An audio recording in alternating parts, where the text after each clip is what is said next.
অংশগ্রহণের জন্য আমি প্রথমেই আহ্বান জানাচ্ছি মাননীয় সদস্য জনাব রাগিবুল হাসান রিপু, বগুড়া ৬। আপনার সময় ৫ মিনিট।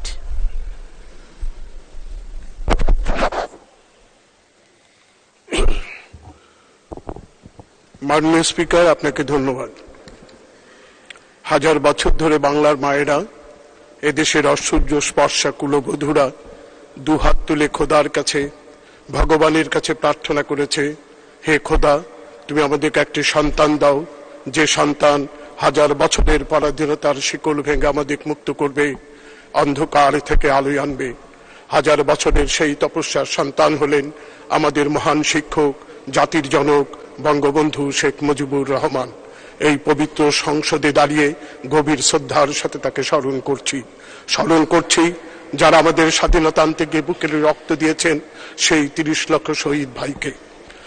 আমি গভীর শ্রদ্ধার সঙ্গে স্মরণ করছি আমাদের ইতিহাসের এক অনন্য অসাধারণ নারী, যিনি সবসময় বঙ্গবন্ধুর জাতি রাষ্ট্র প্রতিষ্ঠার সংগ্রামকে সব সংকট এবং ষড়যন্ত্র সাহসের সাথে মোকাবিলা করে সেই আন্দোলনকে সফল করেছিলেন।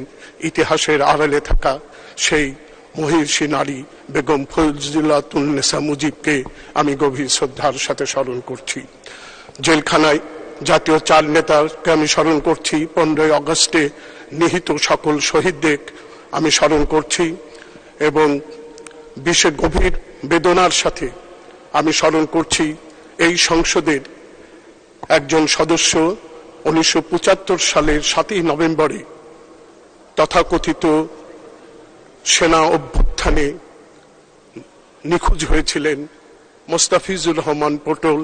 তাকে আমি গভীর শ্রদ্ধার সাথে স্মরণ করছি। মাননীয় স্পিকার, মহামান্য রাষ্ট্রপতি আমাদের রাষ্ট্রের এবং সরকারের গুরুত্বপূর্ণ অর্জনগুলি সম্পর্কে এবং ভবিষ্যৎ করণীয় সম্পর্কে বিশদভাবে আলোচনা করেছেন। আমি তার জন্য মহামান্য রাষ্ট্রপতি এবং মাননীয় প্রধানমন্ত্রীকে আমি ধন্যবাদ জানাচ্ছি।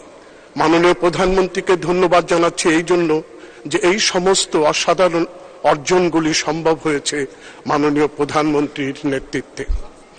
মাননীয় স্পিকার, আমাদের মাননীয় প্রধানমন্ত্রী বাংলাদেশের প্রতি ইঞ্চি মাটিকে তিনি চেনেন এবং জানেন। আমাদের বগুড়াকেও উনি আমাদের চেয়ে বেশি চেনেন। এই গত 11 মাসে বগুড়ায় নানা ধরনের উন্নয়ন কাজ হয়েছে, যে কাজগুলো বাস্তবায়িত হলে বগুড়ার মানুষ চিরজীবন মাননীয় প্রধানমন্ত্রীকে মনে রাখবে।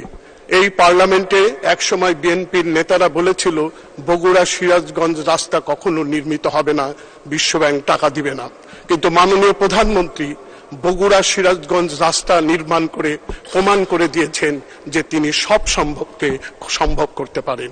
আজকে শুধু বগুড়া নয়, আজকে নওগাঁ, আজকে জয়পুরহাট, গাইবান্ধা, এই প্রতিটি অঞ্চলের মানুষ এই রেলের সুযোগ সুবিধা পাবে। তার জন্য আমি বগুড়াবাসীর পক্ষ থেকে মাননীয় প্রধানমন্ত্রীকে আমি ধন্যবাদ জানাচ্ছি।